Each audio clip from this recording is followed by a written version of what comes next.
his tongue out.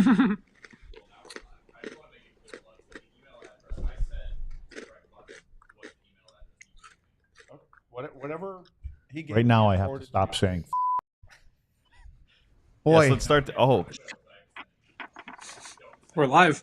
So are we on? Is the show started? This is our cold open, and we're on. This is Katya. Hello. If you haven't see seen my her feet before, today. she doesn't put herself on camera nearly as much as John does. They're different, but she runs everything production and also the cow. You have too many jobs. I do. Yeah. Yeah. This is Craig Ludwig, My other job is aka telling Luds not to eat. I believe he is Kermit the Frog. I'm not a great Kermit voice.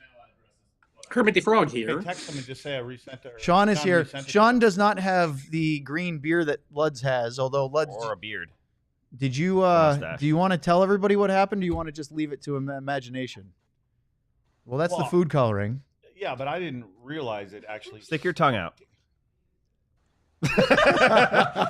You don't need to tell the story. Everyone can put the pieces together now. The story is That was a mistake. he ingested the food coloring directly after coloring the big beer stein, and so that's why it's such a dark and vibrant green. I would like to point out that I also brought some St. Patty's Day beverages, but it's going to take Luds a little while to get through that. How many are in that? Five. Five? That's a good. By the size way, mug. your microphone is nowhere near your face. Over here. Okay. In case you want to get on the show. My mic's muted. It's Happy- because you This left is a the rough room, start. Which means all of that chirping I just to Luds. to not Listen, go over I was here. trying to make sure that our guest was here, and now all of a sudden we find out you didn't send it to the right email address. No, I did send it to the right Don't email. be throwing stones. It is a great start on I'll accept Happy the St. apology Patrick's Day. anytime, Luds. I've got a Smittix here. Sam, would you like a Harp or a Smittix, or No, thank would you like to just ice one down on your forehead? just something to John, would you care for one, or are you going to abstain for this show? No, I'm good. I don't drink Okay. beer. So, Sean, osmosis. Cheers to that. His Buddy's hand going to is drink stained. 5 for the rest of us. John, are you ready? Did we even do our little intro yet? Oh, I'm ready. Let's start the show here on DLLS.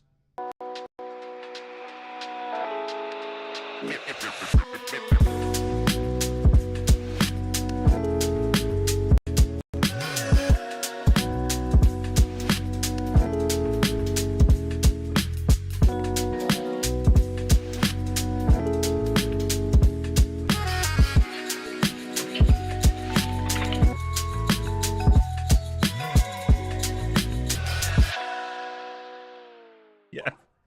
Chat. Oh. There it is. There we go.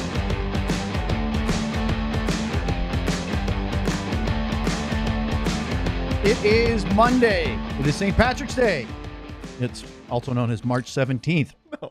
And we are going to have a fun one today. Yeah. You guys are already off your rockers, and that's He's encouraged. literally stained green. I didn't. Mouth, I hand. honestly did not know everything. that it stains you. You know now. I do. Yeah. How long does this take It'll to? come out in 6 weeks. It's like a Sharpie. You just have to lose a couple layers of your epidermis, and you'll be all set. Sean Shapiro is live here today from his home in suburban Michigan. I guess you are in part of the Arboretum, I think. There's some plants around. Sean, you were on with it was Winnipeg, a Winnipeg coverage they do at YouTube. I can't remember the show now, but they were commenting on all the plants, and the chat was all over that as well as we were getting ready for the Stars Jets game last Friday afternoon. Yeah. That's I didn't see the chat, so I was just I was just answering their questions. So that's good to know. That's news to me that they were commenting in the chat there. So I'm glad everyone. The funniest thing I saw in the chat during Sean's hit with the Winnipeg show was somebody was in there saying it had to be Canadian. It's called the salary cap. Why is it not called the salary toque? And That's a great it's a question. dumb joke. That's a great and it made me question. laugh. I think we should have the NHL Great salary question. toque. That would be really fun. So alongside Craig Ludwig, Sam Nessler, John Anderson, of course, Sean Shapiro, I'm Owen Newkirk, and we are thrilled, in fact, to be joined today for our entire show by the great, and some call him legendary, Craig Clark. He's in the spirit And too. if you didn't think that St. Patty's Day didn't mean something to Mr. Button, it surely does. The hat, too. Stanley Cup hat and everything. Craig, you have doubled the Craig quotient here on the show. Thanks so much for joining us today. How you doing? Well, with two Craigs, it's exponential. It's not like, so. There you go. Is there Irish lineage in the Button family? I'm half Irish. Want to hear a quick story on this? This is hilarious. Absolutely. So my grandmother, full Irish, Minahan was her name. Anyway, my grandfather, who was Irish, had been divorced. My grandmother and grandfather never were actually married, but because they were living, had kids and everything like that, so he changed his name to Button, which is not really an Irish name. We only found this out after my grandmother died in 1993. My father had known the story, and all the way through the years had made sure that this was covered up. But I don't know what my grandfather's original name was, but to cover it up in the Catholic Church and everything that went with divorced and everything, that's what they did. Wow, there's some serious inroads in there. Yeah. You must be curious what the original surname was. I am, but it's an English name, and I just figured that whatever, he was also a bootlegger on the Thousand Islands in upper state New York and Canada. So I mean, there's a lot of things that I found out after my grandmother's death. So Do you hear I that? have to do a interesting. genealogy thing. We might be related. I mean, if he's running booze on the St. Lawrence River, in case people don't know, that's where the Thousand Islands are. My in-laws like to go up to there's some cabins just on the Canadian side of the St. Lawrence. So I know it well. And yeah. Hey, Butts. I'm supposed to text you right now and ask you to center yourself. I knew he was. So will you center yourself? I knew he was going to say it on the show. There you go. Perfect. Well, why How's that? waste Throwing time? you right Am I under the centered bus, now? Butts. Hey, I do have a question I want to ask you since you're talking about your history and things. You know what today anniversary is, right? 71 years ago. Yep. What were you? Were you a freshman then at Concordia? Would you have been part of those riots? he's younger than you are. Yeah. Hey, happy belated birthday, lads. Yeah. You're just a couple of days. No, I wasn't part of those. You know what we're talking about? I'm actually Okay. drawing blank. Rocket Richard riot. riots Oh. in Montreal. And I thought, and Craig went to school. He or was attended school. negative 9 years old 71 years ago. Yeah, well, look at him. Look at that. He hat. looks fantastic for minus 9. Like just for the audience and everything. So Rocket Richard had been suspended by the then president Clarence Campbell for and they felt that it was something that was being held against the French Canadians. I mean, there was always, Craig knows, he lived in Montreal, played for the Canadians. There was always this underlying tension, and the Richard riot was an outcry about the Rocket. He was suspended for the rest of the regular season and playoffs for punching an official. And then, Clarence Campbell, the president, was sitting in his customary seats at the Montreal Forum. Somebody came up, and I accosted him, and then there was all kinds of tear gas, and the game got canceled. So, okay. I got to get things back on track here because if I don't, this will Wait, just no, wander no, over no. Have I you wanna punched find an out, we're official? already hour. here. Have I We're- what? Have you punched an we're official? already here. No, my We're dad already did though. here. We're already Hey, here. hey, Craig, do you know Sean? Sean, You don't know Sean. I know Sean, and like I'm trying to talk. he's ready to talk. He's Get to jumping raise your right hand. out of his non-green shirt. Yes, I was exactly. going to chirp him for that too. It's a greenish hue. It's a greenish Because hue. if you ever had to do one of these shows with Shapiro, there's a lot of it's like a little beaver chewing on a Well, log. it doesn't you can help hear that we're not in the same studio. No, So I understand that. Yeah. Sean I understand sounds that. like half the volume that we do. Okay, we got lots I want to ask you. There's nobody better than this, but I want to ask you to start with, just give me your opinion on the trade. I mean, and I want to put the whole Mikko Rantanen thing behind me. I mean, from Colorado side to Carolina to Dallas Stars. I'm guessing the Dallas Stars is the easy one, but give me your thoughts on the three-way, I don't know if it's called three-way deal or whatever you want to call it. Well, I think we were all surprised. I was certainly surprised when we heard about Rantanen going to Carolina. I mean, Nate Jash is a really good player, but it just felt like Rantanen was part of the backbone and the fiber of the Colorado Avalanche. So it did surprise me. It surprised me in a big way. But in the same breath, Carolina had decided that they wanted to have a little bit bigger presence in their forward group, somebody that had been a big time playoff performer. One of the things Carolina had struggled with was scoring in the playoffs when it got a lot more difficult. And a large part of that was a smaller lineup. So get a bigger winger that's proven. And I thought it was a nice little move and for the Carolina Hurricanes. Now, with respect to that, now you go and get a player, you know he's an unrestricted free agent, and your goal is just to go deeper in the playoffs. I mean, that was their goal in Carolina. And for whatever reason, I guess they thought if they offered him $100 million, he would just say yes. They were probably shocked when he said, no, I'm going to wait. And then I think that's, and I'm going to use the word, I think that's when the panic set in. The panic set in, oh boy, we better get something for him. And I think that's where the Dallas Stars took full advantage. They have an excellent team.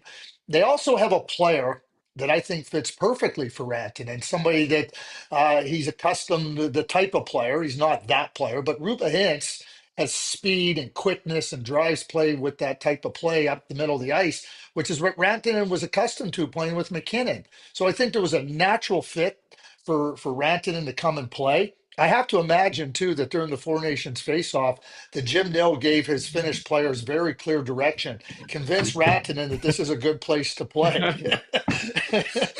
He might not admit that openly, but I think that. And so now the Carolina Hurricanes, I mean, they've won, I think, 7 in a row now. They're still a small team, and they're not a better team than they were when they had Nate Shash. Logan Stankoven's a good young player. You know that. I know that. But they're not a better team now than when they had Nate Shash before they traded for Rantanen. So, okay, this is what you felt you needed to do when you knew you couldn't sign him. But the Dallas Stars are big winners here because they're not just big winners this year. They're going to be big winners as the years go on. You know, Jamie Benn's contract is expiring. So what does a new contract look like for him? You have Granlund's contract coming off the books. So there's lots of room with the salary cap going up, and Rantanen's a big time player. Go ahead, Sean. So, Craig, Let Sean go. Craig, so he doesn't have to do that. They're going to let me talk here. So, Craig, I wanted to pick your brain on this because one of the things that we've seen after the trade, there's been a lot of he said on various sides of when a deal may have been discussed and everything like that. And you're someone who's been on the inside of those conversations, and you've also been here on the media side. What do you kind of make a little bit of this whole after impact of the? I don't want to say the word posturing, but Carolina saying, hey, we were doing this, and Mikko saying this. What have you kind of made of all of the after effect of it as someone who's had a unique view of being on both sides of this world? Yeah, I think I'm gonna use a Seinfeld reference. Everybody wants to say, "No, it's not you, it's me," right? Like you know, it's that whole thing. Does it matter anymore? Like really, where I get to, Sean, Yeah. and I'm not trying to be this. It doesn't matter anymore. I mean, the truth, it's one side or the other, somewhere in between. Rantanen's a Dallas Star. He's a Dallas Star for the next 8 years beyond this year. Carolina Hurricanes are not a better team. The Colorado Avalanche are still a really good team. And that's the fact of it. I mean, everybody, to me, you know, you get to these points in time where you want to protect yourself. And I get it. I get as a franchise, you want to protect yourself. But at the same time, you know, again, it just doesn't matter. I mean, nothing's going to change here. There's not going to be any redo. Carolina made their bed twice. Dallas Stars have made their bed. Colorado's made their bed. And now we see where it goes. And I think that all in all, you know, on a personal note, I'm a big believer that the players that are part of your group, they're your players and they're good players and they're good people. You know what? Celebrate what they did for you, even if it was only for a few weeks for Rantanen, and move on. Why does there always have to be kind of what I call a degrading of the player? There doesn't need to be. Sometimes you're making a trade just because you're looking for something different. Your contract negotiations come in, but I see it all the time. You know, where, oh boy, yeah, this player wasn't this or that player wasn't that or whatever. I've never believed in that. I believe that if your players played for you, and I mean, how many times do you run into bad people? You don't. You want to change. And I quite frankly don't like when now all the little whispers come along after the fact. So we have a ad break we have to get to. So don't go anywhere. Oh, And then remember, Lud, no, you're not up yet. Oh. You got it's not till the next one. Oh, We have a lot more with Craig, but we have tons to get to. What's me? We'll not have enough time. We'll do that next year on the DLS Dallas Stars podcast. Thank you for freaking out because I You learned weren't it was ready me. I learned it was actually I me. thought I was the Let's first. talk about Sleeper. Sleeper is the best fantasy platform out there, period. But it's much more than that and far simpler. When you put your ball or puck knowledge to the test by picking whether your favorite or least favorite player will have more or less than their projected It's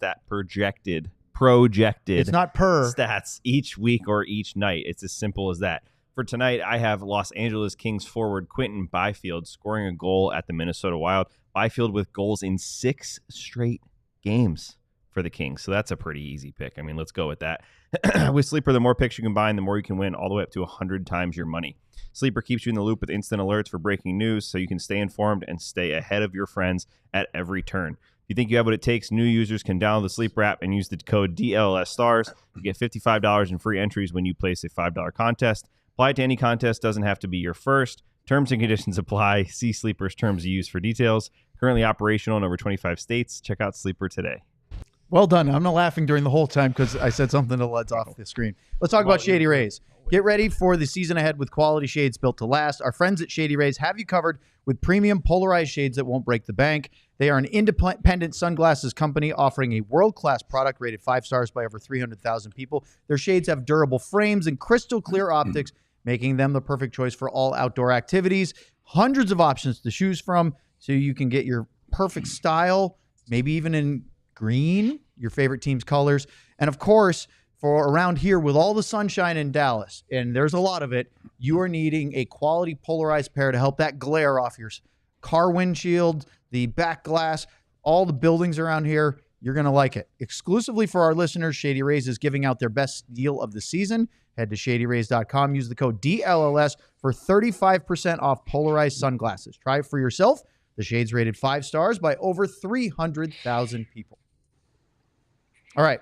We have the two Craigs, and I don't know if you want to bring it up or not, but I thought it was interesting since we're talking about not degrading players as they go out the door, that, Luds, perhaps you should bring up something that bothered you in the aftermath of the Rantanen deal with Carolina. You say all of that, and you might as well just bring it up. But, Craig, what I had said was when Tulski had given his explanation of everything that went on, I get pissed off when I see when a guy says he names them guy and him and the player. Like, can you not just say Mikko, like a little personality? You know, he's a person. I don't know if that means anything. And maybe, and Owen had also mentioned, you know, there are a lot of players that are coaches and GMs that'll say the player. But we're talking about a situation here where it's like, it seems like they're trying to just disassociate themselves with it. And they don't reference him by name at all. It's impersonal, right? And it's kind and it doesn't feel right, Craig. I totally agree with you. You know, he's somebody. You know, his name is Mikko Rantanen. I mean, and he came there, and you traded for him with the idea that he was going to help your team. You made him $100 million offer to keep him there signed, and then now it's just like he becomes persona non grata. He doesn't have a name. He's just oh, that guy, oh, that person, that player.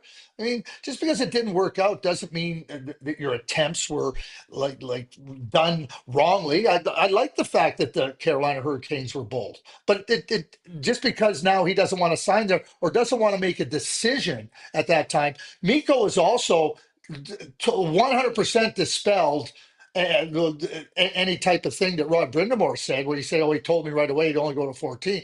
Mikko Rantanen and his agent have both said, "Never said that, never did that." So. You know, so now you get into a he said, they said, again, like it didn't work out for whatever reason. Let's move on. One more thing I'll say too is that when you want to operate under a cloak of secrecy, which is what Carolina wanted to do, this is what ends up happening. You don't get the full ability to understand. Is he somebody we can sign long term? How do you get an inkling that maybe he might not be there? Maybe it changes their mind if they know, well, maybe that's not going to be something that gets it done here. But when you want to operate under that cloak, you know, sometimes you put it over your head. You don't see some things that may have been obvious that may have prevented you from making the deal in the first place. Craig, I want to go back for a little bit. We're going to ask you some questions later on in the show about your expertise in scouting and the things that you do for TSN now. But when I was looking at your backstory, it was really remarkable that you were pretty young when you started with the Minnesota North Stars. I want to say you were probably 25 or 26 years old. That's a very young age to start as a scout. And obviously your family history, for those that don't know, your dad worked in hockey for a long, long time. I believe was the executive for the Rochester Americans way back in the day. And then basically was part of starting NHL Central Registry, which is a huge bit of hockey history. Correct me if Wikipedia got that all wrong, but what's really impressive is that, you've basically been immersed in this your entire life growing up. So you had grad school training from when you were in single digits, I would imagine, and around the rinks and all that. I believe your mom was connected with the Maple Leafs for a long time as well. Yep. So, Yep. I mean, you're getting it from both parents. Did you know that was the path you wanted to take when you joined the North Stars? Not really, to be honest with you, Owen. I mean, you grow up wanting to be a player. That's what you want to be. But, you realize, I realized when I finished playing junior hockey that was not going to be the case. So I went to school. I had an idea that I'd go into banking. And then the opportunity arose from Jack Ferreira, who had worked with my dad. And I'd sent him a congratulatory note and he asked me if I wanted to scout. And I kind of hemmed and hawed. And I said, oh, well, let's give it a go, and it worked out well. I mean, I got incredibly lucky, and it's not something that I was able to choose.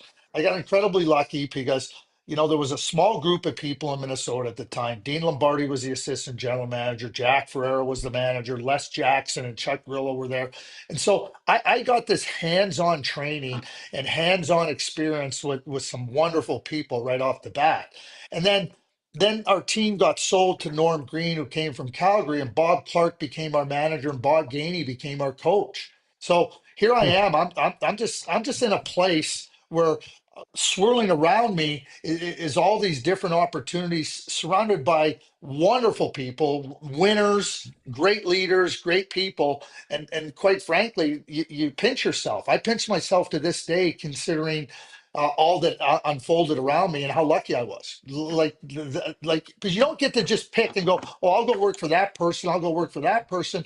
I fell into it, and I'll be straightforward with you. I mean, it was a you go to university, you go to school, you get taught, and you learn a lot of different things. I mean, my education in hockey was pretty deep, and we're talking about PhD level deep with the likes of Bob Clark and Bob Gainey. Well, that set you on to the next part of my question, which is you got introduced to this guy because this guy who's currently checking to see how stained his tongue is. His tongue is still from very dark drinking green, food coloring, which is very appropriate for the day. What do you remember about your first interactions with Craig Ludwig? Number one, our team, we were trying to establish, the word culture gets used a lot. And I don't think a lot of people I shouldn't say, I'm not going to be critical here, but culture can have a lot of different meanings. But, again, I'm going to go back to how lucky I was. Craig plays with Bob Gainey, wins with Bob Gainey. And so now we're trying to establish that. We had a lot of good young players in our group in Dallas. I mean, Madano and Hatcher and Matvechuk and these, but every young player needs guidance, and every young player, if you want to create a good culture, here's how it gets done. And you need it's Craig Ludwig.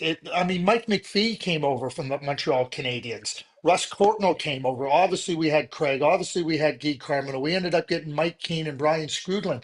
But people that were, first of all, they were really important players to success. But just as important was what they meant to our young players off the ice. Young players, they have all this confidence and they have all this belief that they can do it, and they're talented. But they really don't really know at the heart of it how hard it is and what the dedication is and what the sacrifice is. But when you have players, Craig included in this, that understand that, it becomes really significant in the learning process. They can't learn unless they have good teachers and they have good mentors. And, we had that. I mean, Craig will tell you, I'm sure he'll tell you that when he was young in Montreal, he had that from Larry Robinson and Bob Gainey and the like of that. And that's what we were trying to do here. And we did. I mean, I love to tell the story, and I say that with the utmost respect about Richard Matvichuk. He was a top pick for us, and Richard liked to enjoy himself, and at times it came at the expense of understanding. You have a responsibility. So what did we do? We roomed him with Craig Ludwig, and Craig Ludwig taught him that like, there's nothing wrong with enjoying the parts of the sport and hockey that we love to enjoy, but there's the work to do. Craig used to talk about it's time to put your work boots on, time to go to work. And Richard Matvichuk learned that. He learned that at a young age. Like you can tell a young player, but now when he's sitting there every day around the group that understands it, and Craig specifically, that becomes significant. It becomes significant for growth. It becomes significant for establishing your culture. We had that. I'm going to leave that one lay right there. I just wanted to see what he's going to do. Sort of Didn't you? reaction there, right? Craig, so all I hear is about your expertise in scouting and how I could bring up some random young player and you could tell me everything about him. So my question for you is, how do you get into that in terms of interest, and how do you keep up with all that? Well, you got to go and watch the players. You got to be you got to be in the rinks. You got to be doing that. Part of my work with TSN and, the NHL network at different times with broadcasts is we do a lot of the international events, the U20 events, the U18 events, U17 events. So you get a really good opportunity to see the top young players at elite competition from a young age. And again, the game is always growing and progressing with the young players.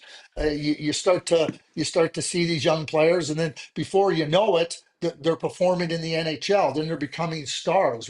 I mean, I watched Wyatt Johnson play U16 in Toronto with the Toronto Marlboros, and you watch him. He's a good player. You see him during the COVID lockout, and he plays in Dallas at the U18, and you're watching, and you might not have as much of a background on him, but you're starting to see now what a great player he's going to be for the Dallas Stars. Already is a top player, but you got to watch the players. I don't have to go through a whole cohort of. It's the next group. So you just stay on top of it. I've been afforded the opportunity to stay on top of it, and now you just continue on with the same process. Mike Johnson, who took over for Ray Ferraro doing the World Junior Tournament on TSN, and when he asked me about doing it, I said, Mike, I said, you're going to get to see these young players that are really good, really promising, high draft picks for players franchises are looking forward to having in their group. And it's going to pay off for you when you know the background on them and start to watch them in the NHL. Now, Mike's only been doing it now for 4 years. He's already seen the benefits of that because, to have some background on the players and to watch how they grow. I mean, we talk about Quinton Byfield, 6 straight games with a goal, the bets being made that he'll score a 7th in Minnesota.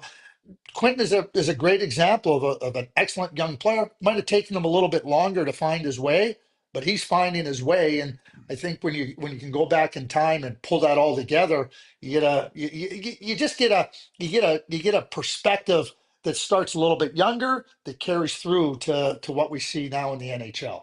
I think that adds tremendous value for everyone. And I think you led right into my next question, which is let's say you're talking to a fan and not necessarily a casual one, maybe one of our diehards that really follows the Texas Stars and likes to watch these young guys. Sean and I always talk about how to properly look at prospects. So if you're talking to a Stars fan, how would you explain to them how to follow a prospect in terms of understanding what, maybe they score 20 goals in an AHL. It doesn't mean they're a Dallas Stars superstar in the next 2 years. So how do you explain that to people to kind of follow it the right way?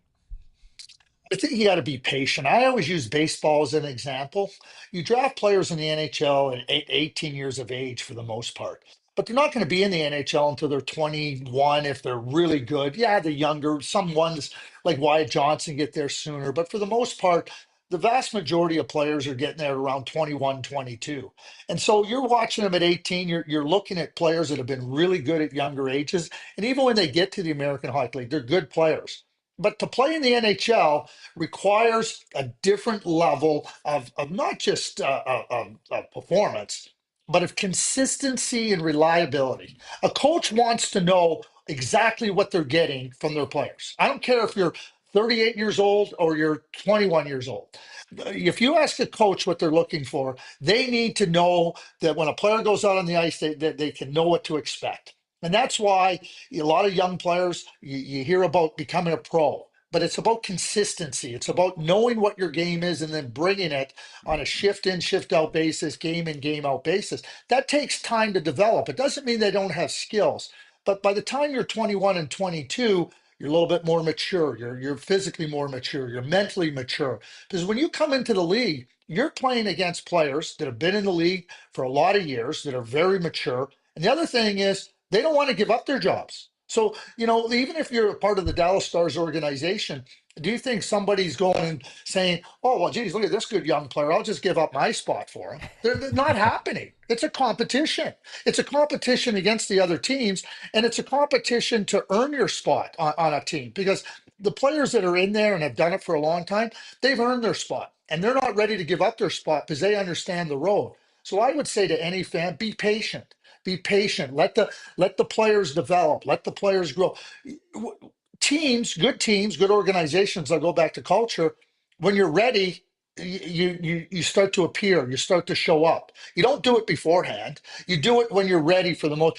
Where lots of things get into what I call problem areas is when young players are forced to go and play in a man's game when they're nowhere near being ready to play in a man's game. We will have lots more with Craig Button next here on the DLS Dallas Stars podcast. First, it's Craig Ludwig. Get fitted out in the best sports gear around. Foco has hoodies, shoes, signs, bobbleheads, and everything in between. Going to a basketball or hockey game?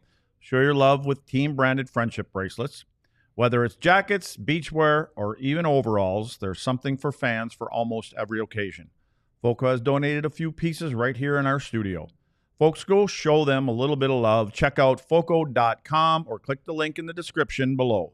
For all non-presale items, use the promo code DLLS10 for 10% off. Thank you, Luds. Let's talk about Saturday Neon. Started by two college buddies, Saturday Neon makes officially licensed collegiate logo LED neon signs, perfect for your home, office, dorm room, fan cave, or bar. Check out their new Essentials collection featuring almost 50 of the biggest schools across the country and counting for only $75. You can check out Texas, Texas A&M, Texas Tech, Oklahoma State signs, and many, many more. Unlike traditional neon, these LED signs won't break or shatter, but still give you that classic uniform glow that you know and love. LEDs last up to 100,000 hours, so you'll be enjoying your sign for years to come. They're super easy to install using the provided hardware or with 3M command strips, and they are extremely low voltage, which means they don't get hot. They're always safe to the touch, and whatever holiday season it is, you can give them a St. Patrick's Day gift. You can go for Flag Day, maybe even a Mother's or Father's Day gift on the horizon. I know Sam is a huge Arbor Day fan. You can do that too. Big Flag Day guy. Flag Day, why not? Head over to SaturdayNeon.com and use the code DLLS for 10% off your favorite sign. Once again, that is SaturdayNeon.com. Use the code DLLS for 10% off and get one of these fancy LED signs. All right. Sean, it's off to you to start the next segment. Can I ask a quick question, Sean? I got to ask a quick question. Yes, of course. Luds. Of course. You know, Luds is from America's Dairyland. And so have you heard about what Mikhail Sergachev is doing in Colorado? Oh, the eggs. Story? Yeah, he's got a chicken yeah, we got coop. an Eggman sitting right here. Yeah. Well, he brings eggs to his teammates. Like, Luds, like, what did you bring from the Dairyland to your teammates? I can't say the brand because we're working on a different sponsor. Okay. Even though we have a drop that says the brand. Is green. Yeah. I need a Miller Green Lite. tongue. Well, Owen is. I don't want to hold up Sean. Okay, I don't wanna Sean, go hold up right Sean. ahead. He doesn't Oh, even have a oh, bottom lip right now. He's yeah. bit it off. Owen actually delivers eggs to everyone, all of his teammates. So him and Sergachev have something in common. We've been talking about Yeah. this lately.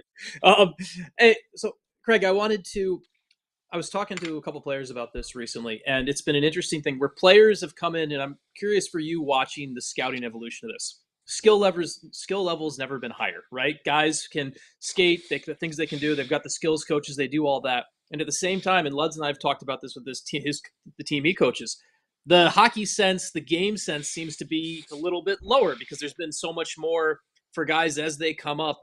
They spend a lot of time with the one-on-one coaches, the individual skills. What's it been like for you to kind of watch the evolution of that? And how do you kind of parse through it as you figure out and try to project these draft eligible kids? Well, hockey sense, you can't be a really good player without hockey sense. And so we see a lot of players that can skate, that can handle the puck and whatnot, because they've worked so hard at their individual skills. But if you can't get integrated into team play, number one, the team's not going to benefit from your skills to the maximum extent possible, and you're not going to be able to be a player that's good enough. Like the players are dedicating more of their time at younger ages to the skill development, but you have to be part of understanding how that fits into the team. If I use football as an example, like if you just think about the offensive side of things, you have a quarterback, you have a running back, you have an offensive line, tight ends, and wide receivers. Everybody has a different job. If the wide receiver decides I'm not going to block on this play, or the left tackle says I'm not going to pass block, then you're going to have all kinds of problems. You can have the fastest feet in the world. You can run a 4.2 40. Doesn't matter. And the same thing, like that's where one of the big things is in hockey. I can't begin to tell you how much I go to games and I write down, you know what, doesn't really understand where he fits in with the team play, and they can skate and they can shoot the puck, but when you get against really good players, and the NHL is about really good players, you're going to get stymied, and that's where a lot of young players, and they're playing with a lot of confidence. They have all these skills, and then they move to that next level, and it's an uh-oh moment, and they realize that, oh boy, there's some things I got to do a little bit different. I'll go back to Wyatt Johnson. Wyatt Johnson has always had great hockey sense. He was not a player that wowed you by racing up and down the ice and with what I call flash and dash. So what I would say to you, Sean, you got to be really careful with the flash and dash players, because the flash and dash players aren't going to help you win. And that's as simple as I've gone back in terms of, one of the things that I learned moving away from a team and working in the public sphere is, like, okay, there's lots of different players, as an organization, you can say, we want this type of player, we don't want this type of player, and you can really separate them. But in the public sphere, you got to be open to all the different skills. But the one thing that I've gotten back to is I ask myself, can these players help you win? Because every NHL team is trying to find players that can help you win. And if I look at a player for whatever reason that doesn't fit higher on the help you win metric, they're going to be knocked down lower on my list. Simply, I don't care if they skate fast and they have 100 points. If I don't feel that they're difference makers and guys that are going to help you win, just like when I was with a team, they're not making our list. And then, kind of on that same thought process, as you're looking at guys, like this year's a great example. I think I saw on your January list, I think you said Anton Frundell at number 2 and Matthew Schaefer at number 1. You got one guy playing junior hockey. You got one guy playing with men in Sweden. What, as someone who's kind of figured the ins and outs of this, how do you kind of try to parse through what is the level of competition for what a player is doing? Because there's so many different kids from coming different spots in the world, and it's not just like, hey, they're all playing the same level at the same time here. Yeah, but here's the thing, and I think this is where a big mistake in scouting is. What are you projecting to? You're projecting to the NHL. That's where you got to focus on. Like, listen, I don't care if you're playing high school hockey or you're playing CHL hockey or NCAA hockey or playing in Europe. You have to be able to assess the player's abilities, their skills, their attributes, as I just mentioned, and try to project them to the NHL. Not say, well, this guy had 150 points playing high school hockey in Minnesota, and this guy only had 100 points playing in the OHL, and that guy's playing in Europe. No, it's all the same what you're trying to project. You're trying to project the thinking, the skills, the competitive level of the players, and trying to project that to the NHL. I think a lot of scouting gets kind of wayside by the fact that you're trying to look at this so-called level of competition, which matters, Sean. I'm not saying it doesn't. You don't factor it in. But ultimately, you got to project to the NHL. Well, does this player have what it takes to compete at the NHL level and help a team win? That's how I delineate about. I joke about this. In the 1988 draft, Mike Modano went first, Trevor Linden went second. Now, I'm not going to go who went 3, 4, 5, 6, 7. But at 8 was Jeremy Roenick from Thayer Academy in Boston playing prep school hockey. At 9 was Rod Brindamore playing junior A hockey in Notre Dame in Canada. And Timo Solani went 10th because he was playing in Finland. And you can go look at 3, 4, 5, 6, 7. None of them could even touch those 3 guys. And the only reason those 3 guys went in those spots is because there was a bias against high school, junior A, and Europe. So actually, that's a great segue for me to ask you this question, because Sean and I have been talking about this. We had sort of a couple, I think it was a year or two ago. We had sort of an epiphany when we were talking about the draft off the air. It wasn't on the show because our show's not that old. It's only since last August. But it was we've been talking hockey for years and probably to nobody important. But it kind of struck us that if you're not in the top 3 rounds of the NHL draft nowadays, and I'm talking about recent history, not going back 10, 15 years plus, there's a very low chance that you're going to be a consistent, regular NHL player. And that's really changed. Sean, actually, you have a great story, your Ken Holland one, if you want to share it with Craig, because I love this analogy as to why the first 3 rounds seem to be so more important now because of scouting than it used to be. Go ahead, Sean. Yeah, well, I'm sure Craig's probably heard it if he's talked to Ken, because Ken will talk to your ear off to anyone. But 7 or 8 years, this was when Ken was still, it was either his last or second to last season in Detroit before Steve took over as the GM. We're up at the Traverse City tournament, and Ken's telling this story about, someone was asking, like, why haven't you been hitting the draft? Like some local reporter asked, like, hey, why haven't you hit the draft lately? Where's the Datsuk? Where's the Zetterberg? Where are they coming from? And so Ken gets into his Ken Holland stance. I'm sure you can picture it right now. He says, well, it's just like ice fishing. We used to go ice fishing. We drilled our hole. We would go in. We had our fishing rod. And we pulled out a Pavel Datsuk. Well, you walk back to town with a Pavel Datsuk. Everybody wants to know where that ice fishing hole is. All of a sudden, a couple more lines ended up in your hole. You go pull out a Henrik Zetterberg. All of a sudden, you get 15 more lines fishing in the same hole you got Henrik Zetterberg in.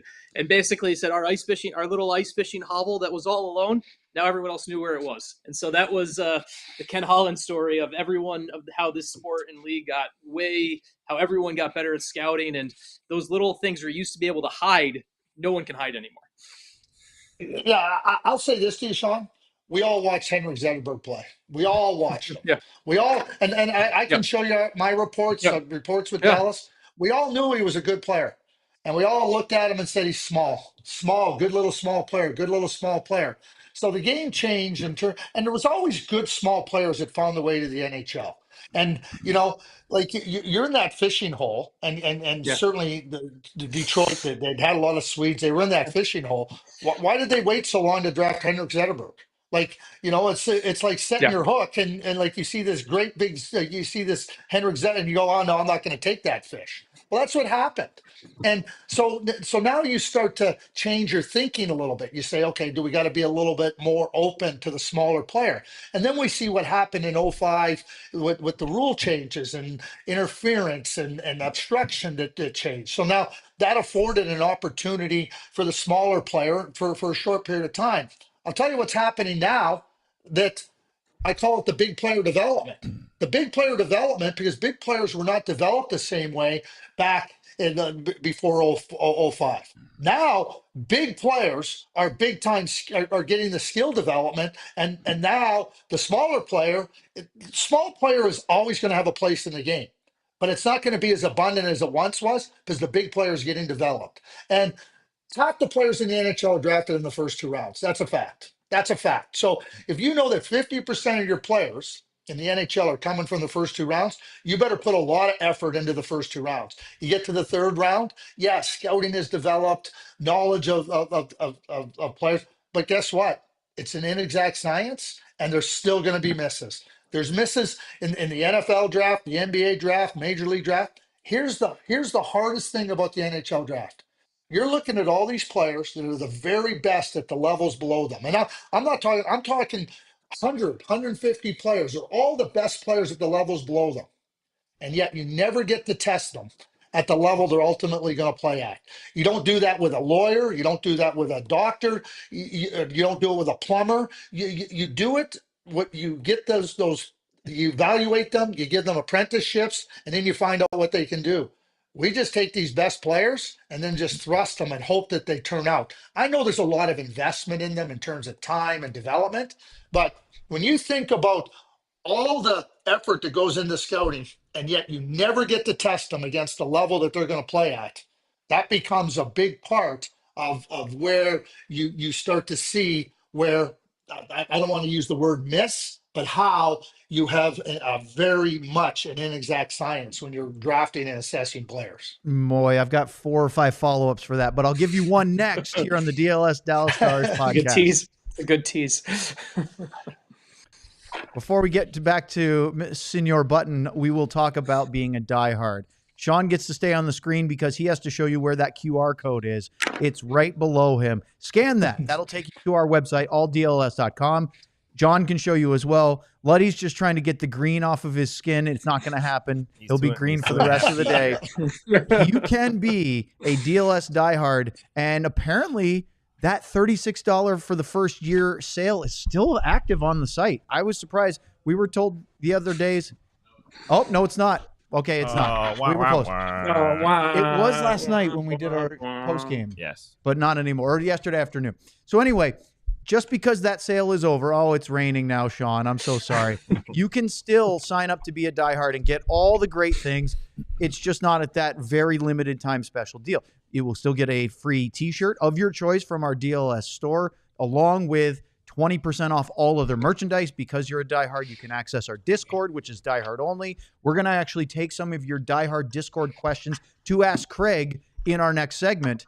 And so there's lots of things. Sean and Sam write articles for our website all the time. If you want to read them, be a diehard. But that also works for the Cowboys, the Rangers, the Mavericks as well, and so much more. We're going to be going to Cosm here in about 9 days to watch the Stars and Oilers play in front of that giant dome, like IMAX theater style. It's unbelievable. I've already been there once for the Mavs. Can't wait to see the watch along. Diehard's got 20% off the very limited tickets we had, and we already sold out. But there are lots and lots of benefits. But there's not just that. Look at the new DLS Stars shirt that just dropped for pre-sale, celebrating the Finnish Mafia, the additions of Granlund and Rantanen to the already bustling Finnish group that includes Miro Heiskanen, Esa Lindell. Who's the other one? Roope Hintz. Roope Hintz. Don't forget about Roope. City of Noodles to- He's your top line center. So, no, he didn't forget. He knows who Roope Hintz is. By the way, a lot of people call him Rupee. It's Roope, just so you know. Roope. That shirt looks fantastic. Get it. It's on pre-order right now. I've already ordered one. I can't wait for it to show up. And when it does, I'll wear it on the show. Okay, back to Craig. And there's a couple of follow-ups here. First, I want to ask you about, and then I want to get to the Stars and what Jim Nill's been doing recently and how that's changed their future of acquiring young assets. What changes in your mind? I've heard a lot of rumblings over the last few years about the idea of moving the amateur draft in the NHL from 18 to 19, birth year. So if you were drafting 19-year-olds versus 18-year-olds, you're talking about not being able to test. You just gave us a really eloquent sort of look at how scouting is so difficult. Does it make a difference if you have another year of development to watch before you make that draft pick? Ostensibly, yes, but there's no evidence that that's the case. The 20-year-old draft had as many misses as the 18-year-old draft. So I can't imagine that a 19, and there was a 19-year-old draft at one time. You used to at 18, you had to opt in if you wanted to be in the first 3 rounds, and if not, you carried through. So now, not opt in, if you weren't drafted in the first 3 rounds, you went into the next draft. So there's been all kinds of successes with an 18-year-old draft, so some misses, 19-year-old draft, 20-year-old draft. I use the NFL. I mean, if that was the case, why do NFL players miss? And there's lots of misses in the NFL. And the NFL draft is coming up. They're 21, 22, supposedly all developed. Okay, so that leads me to the next part, which is we had Jim Nill on our show last week. He had just done the Heiskanen move. And one of the things I asked Jim, which is something we've been thinking about, is a real departure from his very adamant strategy not to give away first-round picks. Now, he did trade one away for Nils Lundqvist, but he kind of justified that as he's 3 years because he was already playing in the AHL at the trade. He's a former first-round pick. You're basically accelerating a first-round pick. You're not really giving one away. You're getting one more mature than an 18-year-old. But then this year, he traded away 3. One for the San Jose trade with Granlund and Ceci, and then 2 more for Mikko Rantanen. You can pretty much justify. I loved his line. He said to us, he said, you can give me 10 years of first-round picks. I'm not going to get a Mikko Rantanen, which especially where the Stars hope to be drafting toward the bottom of it, that's probably the case. But if you look at Dallas and you have no first in 25, 26, or 28, no second this year, only a third, and a fourth in this year, next year, and thirds next year and the year after that you don't have. Those are a lot of picks. So they basically have 3 picks in the next 3 years in the first 2 rounds. We posed this to Jim and said, our theory, and he immediately reciprocated with the same thing, is college free agents. That's why you refill your pipeline of prospects without those high round picks. Is that the best option for the Stars to try to make up for the lack of first and seconds over the next few seasons? Yeah, it does. But I mean, yeah. I mean, we talk about 50% of the players being from the first 2 rounds. You know, you gotta mine a little bit deeper. You gotta find places like college free agents are a place to go and look at, and that's good. I think Jim's line about Mikko Rantanen is really important. Greg Ludwig was sitting right with the Dallas Stars when we had a very difficult decision to make, and that was to acquire Joe Nieuwendyk for the rights to Jarome Iginla, or to keep Jarome Iginla and still search for a second line center or a center to play alongside Mike Modano. Ultimately, what we got to is we knew Jarome was a really good player. Did we know he was a 600 goal scorer? No, we didn't know that, but we knew he was a really good player. But we had a team. And I just talked about culture. We had a team. We had a lot of good young players. We had Modano and Hatcher and Matvichuk and Lettinen and Lagenbrunner, and then we had Craig Ludwig and Carbonneau. And we were trying to build our team to become attractive and to be a winner. And when you recognize that, okay, what are you going to keep doing? Keep paying it forward for 3 years down the road? Or do you sit down and say, we got to do this right now because this is something that's meaningful to our current team? A manager owes it to his current team to do what's right as well. Yeah. And that's what we did when we acquired Joe Nieuwendyk. Craig will tell you that the minute Joe Nieuwendyk walked into our room, there was oh boy, okay, there's a little bit different seriousness here. And then we were able to attract Pat Verbeek, and we were able to get Sergei Zubov and attract Eddie Belfour. That's how you attract. There's free agency here too as well. And so when you look at the good young players that Dallas Stars have, and they have a lot of good young players, whether it be Hintz or Robertson, Rantanen's young, Heiskanen's young, Wyatt Johnson's young, they got a lot of good young players. Like those draft picks they just traded to Carolina, that might help Carolina in the 31-32 season. Yep. Great point. So are you going to let all these years pass with this good group of young players and then say we're going to hang on to first-round draft picks? Jim Nill's smart. Jim Nill knows that building a team and building an organization is important through the draft, but you can't lose sight of what your current team is trying to do. And this is a serious Stanley Cup contender before they got Rantanen. And now, how much better are they? Hey, they're right there. Well, we'll see how it all plays out. There's lots of good teams that are serious contenders. But you have to factor that through and through with your current team, because what you cannot do is lose the credibility within your own current team's room. And that can happen with a bad trade, and it can happen if you start focusing in on the wrong things, i.e. the 2031 season. Thank God you brought it back to the here and now. Hey, Craig, I'm pretty sure you had said you were at the Stars game in Winnipeg, I believe, on Friday. Colorado game yesterday. I got a text message as soon as the game was over last night from a former coach we both know very well, one of us too well. And it basically said that the Stars need to find another level if they're going to compete with these two teams that they just got done playing. You were in Winnipeg, so what were your thoughts on the last two games? Yeah, I'm going to use a phrase that a former Dallas Stars coach used at different times. That perhaps you know, and maybe we both know so very well. But I'm watching the game on Friday, and right into my head was the game was too rich for the Stars on Friday. I thought it was too rich for Colorado versus Colorado on Sunday. So what does that mean? It doesn't mean you're not capable, because the Stars are capable. But to the point you just made, lads, you got to get your level up there, and it's not just getting it there. I mean, they pushed. They scored those two quick goals. I mean, when they really ostensibly were not in the game, and then they scored those two quick goals, and okay, here's what we got to do. But it's about getting there, and they can. I don't have any doubt Dallas can get there, but it's about staying there. You know as well as anybody, Craig, that the ability to stay at that high level is the key to having ultimate success. And that's where a team now has the rest of the regular season to try to push through to that. I thought on Friday in Winnipeg, and Peter DeBoer, talked about, we're missing some players. Hintz and Heiskanen weren't playing, and he said, maybe the pressure's all on them. But I felt that Winnipeg took it to heart, and they said, we're going after it. And it's a learning curve now for the Dallas Stars. And I think 2 games probably give you a really good sense of what you're going to have to do to compete for the Stanley Cup. And I think the Stars, with the previous runs and previous seasons, pushing deep into the playoffs, are aware of that. Now you got to apply it.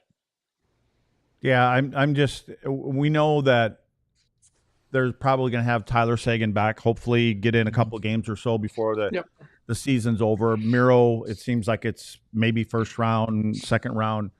And where is Tyler going to be, at game like when the playoffs start? And if this team can get past it, and they're going to play Colorado. I mean, I don't think there's any way around it. How important do you feel, if you're that general manager here, that you need to start this series at home versus on the road, or do you think that doesn't matter? Every coach will tell you that you want to start at home. You want to have the advantage of starting at home. I mean, if you go back to last year when the Dallas Stars lost their first 2 games to Vegas, you might say, geez, maybe we should have started on the road, because they went right into Vegas and won 2 in a row. Yeah, I just think in theory, you want to start at home, have that game 7 at home if it comes down to that and whatnot. I think more importantly, though, Craig, it's about getting your game in order. Because if you have your game in order, it doesn't matter where you play, you feel that you can win. And I think that the NHL now it's a lot different than it was years ago, where there was significant home ice advantage. The rinks are all the same. Players are accustomed to playing in different environments. But if you don't have your game in order, and I'll give you an example. The Boston Bruins, when they set that record a couple seasons ago, they went into the playoffs and they did not have their game in order, and they were vulnerable. And ultimately they lost in 7 games to the Florida Panthers. So I think now it's about, we know what a great player Heiskanen is, and we know Tyler Seguin coming back in the lineup is a good addition. But to get your game in order is the real key here. I call it sharpening the saw. That's what these top contenders have to do, because it's a fine line. Right now, it's a fine line between Colorado and Dallas. So who's gonna be just a little bit sharper in some of the details? And even when I look at how the Dallas Stars got themselves back in the game, it's not like the Colorado Avalanche have this like significant advantage. Their blue line is not a great blue line after you get past 7 and 8. You can take advantage of the next 4 guys and who's ever playing. And I think that when you know what you can do and then get right after it and really hone it, you can have success in the playoffs. I was just going to say, Luds, to that, the Stars have lost, 8 8 game ones in a row or something crazy. It's been a little bit. Yeah. Start wherever you want. Go split it in Colorado and then come to Dallas. I'm fine with it. That's a good one. More with Craig Button here in just a moment here on DLLS, but we'd like to thank everybody who's been watching today on our television platforms. Don't forget to like and subscribe here on the pod and check out alldlls.com. Okay. So we're in overtime. We have some questions from our diehards in the Discord channel. But before we do, I have one more, and it pertains to the hat you're wearing today, Craig. What does it mean to you to have your name on the Stanley Cup? Well, I mean, it's forever, and it's not just it's about a group of people, and from the players to the coaches to the management. But also, we went down to Dallas from Minnesota, and I believe we were 9 people that had come from the North Stars organization down there. So it was an entirely new group of people that were working in all the different areas of the franchise and the organization. And they were instrumental, from the accounting to the marketing to the sales, everywhere in between. So you come to a new place, you're embraced, people that were wonderful, and obviously you want to win the Stanley Cup. That's your goal. But to do it, and with the people that we did it with, it was absolutely wonderful, and it's the memories of all that, and understanding that everybody played a part in it, and the players played a huge part in it, obviously, but people off ice and people in the different areas of the organization, just fantastic, and they cared. They were passionate about trying to be the best, and we fell short a couple of years there too. And I'm talking about before the Stanley Cup in '99, and that helped. That helped the team grow and become tighter and understand how hard it is to win. So it's something that, regardless of how much time passes, it's something you never forget. You never forget the people. So, but Luds was talking to Jim Nill on our show last week. You know I sent that to him. But I don't think, hey, you know that text that I sent you the other day? A couple days ago? Did you even open it up? No. Honestly, because what you did is he responded to me, yes, I'd love to come on the show. And I thought to myself, well, what the hell? That's not exactly why I sent that to you. but I didn't know if you opened it up. What it was a clip. Did you eventually watch it? Yeah, so that's an invite. That's an invite for the flow. I just wanted to make sure. I think that's where our brilliant host was going just now. Yes. Okay. The float was, no, I did open it, then I responded. I should have responded anyway. I started my St. Patrick's Day celebrations early. Well, Luds was very excited, the idea that he could ride a float in a future Dallas Stars Stanley Cup parade with a nice cooler of Miller Lights. And you should, hey, Craig, you should have seen, I sent that to, I had like 14 numbers of the guys, and it never went past 1 minute. They all responded, and it was, oh my God, we're in, be there, blah, blah, blah. Carbo on down. And the 2 best responses were one from Hull and one from Keener. And they were censored. They were basically censored about the head coach we were talking about, which you knew that still was censored. So anyway, I'm not going to share that because that's personal. I think you might want to have some sun covering, because if it happens in mid-June, right? Yeah, I got to say something though. I'm shocked that Keener and Holly would have something to say. Yeah, exactly. Yeah. All right, Sam, it's your turn. All right. Craig, we have 3 diehard questions from our fans for you here. So I'm going to start with what Owen just nicely led into here. The first question is from T Farmer and Crypty G's. They say, does it make you feel uncomfortable that Luds calls you Butts, or is that a common nickname for you? Common nickname for me, and Luds can call me whatever he wants. Perfect. I figured that would be the answer. So next one's from Andrew Leonard, which is the alumni trainer and t-shirt maker. What is the biggest change you've seen over the years that you like now but didn't like when the change was initially implemented? Ooh. Geez, that's a really good question. I think the biggest change is the 3-on-3 overtime switching ends. It drives me crazy when I do international games and they don't switch ends in overtime.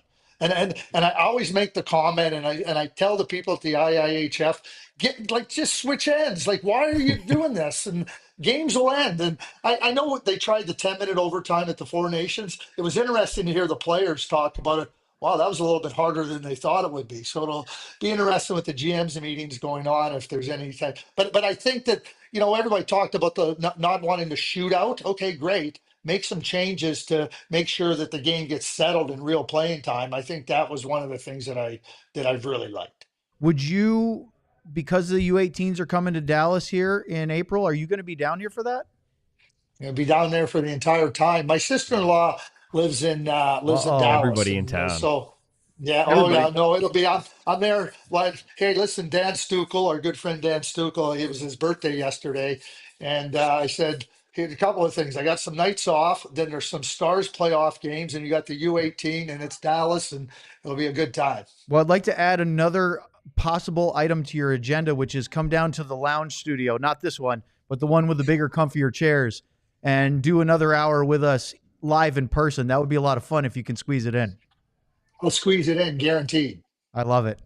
Look at that. We're locking him down on the show, Luds.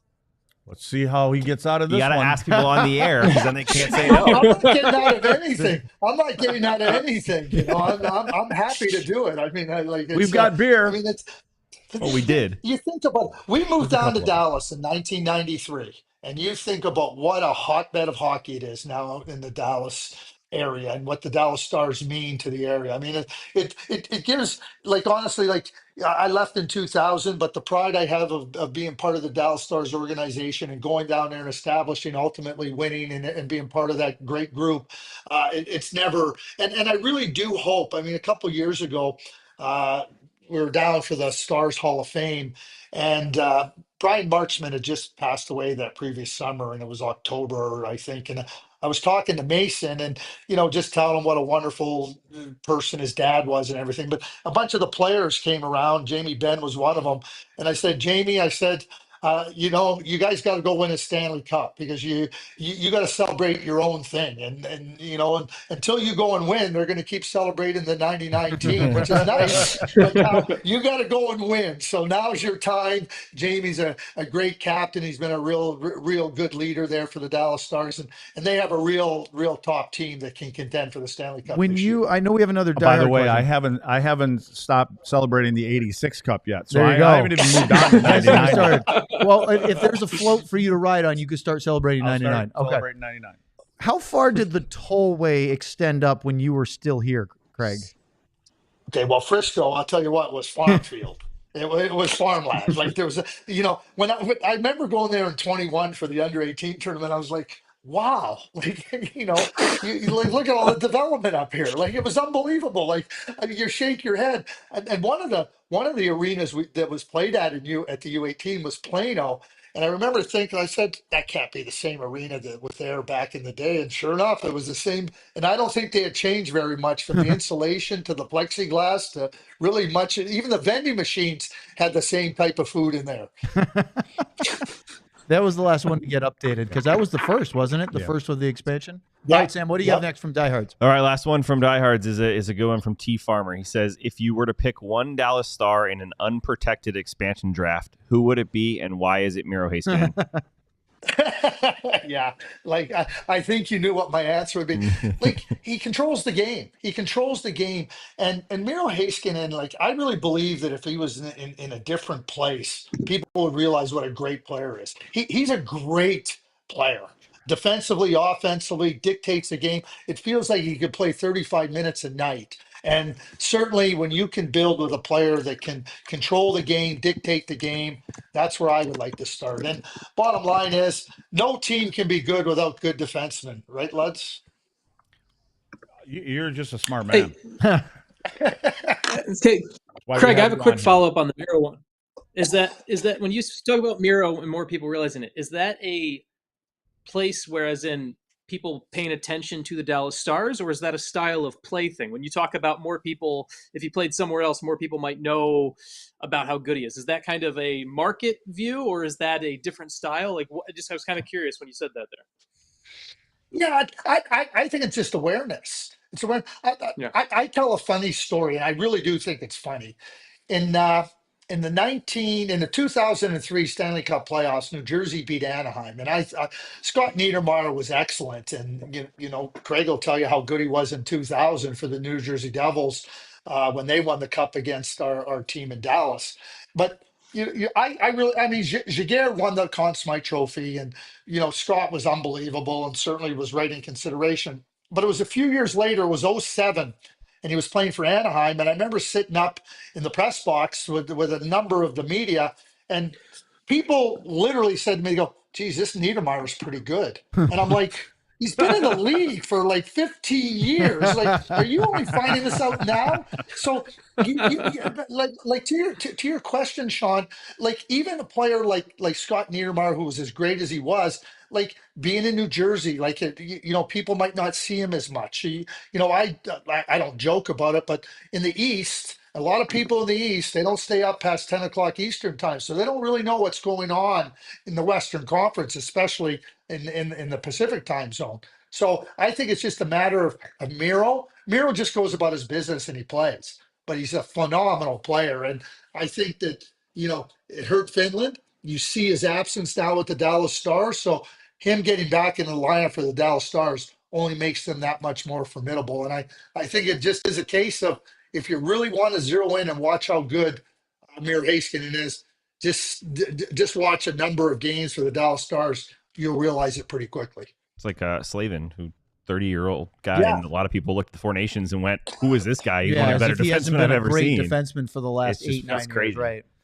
Well, Craig, Yeah. Well, we had the same thing. I'll just say the same thing. And Craig played with him. People didn't realize how good Sergei Zubov was. yeah, Like, and Zuby was a player that can control the game and just was poised and calm and everything. And he right, Craig, he just went about his business. We got a game to play. Let's go play. Yeah, he's his lungs look like, I don't know, my carpet cleaner on the inside of the carpet bag, probably right about now. I don't know how he did it. Like your tongue. Yeah. Yeah, like my green like your tongue. Yeah, Yep. yeah.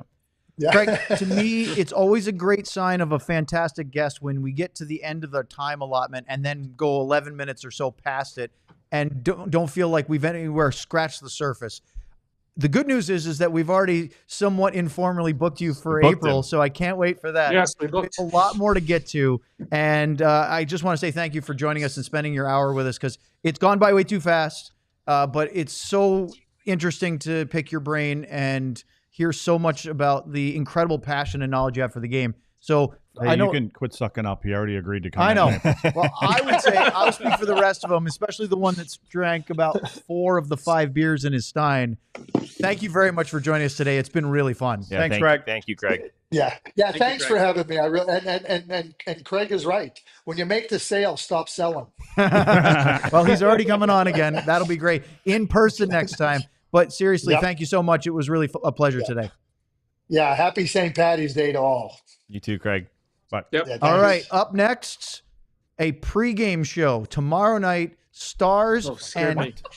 Anaheim You Ducks. scared the crap out of me. Everybody else thought we had Well, another Sarah, segment. get another No, mug. guys. Oh my We got a God. pregame show tomorrow night. I was Stars getting an ad read ready. and the Anaheim Ducks coming up on our next broadcast, which is geez. tomorrow night. So for the great Craig Button, for Sean Shapiro, the now heart attack-induced Craig Ludwig, Sam Nessler, and John Anderson, I'm Owen Newkirk.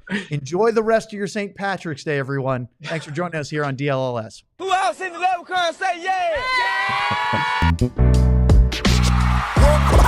Y'all silly like the mayor.